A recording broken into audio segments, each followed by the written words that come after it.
Hi guys, welcome back to a new episode of Apps Academy. Today in this video, I'm going to show you how you can view your edit history on Google Keep's account. Keep watching the video till the end. To view your edit history on Google Keep, firstly go ahead and launch open your Google Keep application.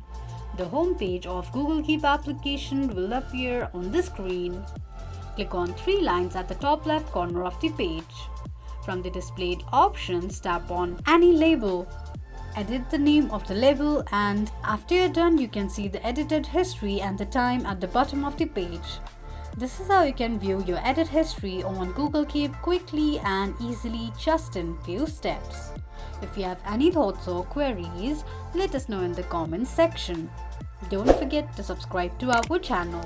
Also press the notification bell icon so that YouTube will notify you whenever we post a new video. I hope this video was helpful to you.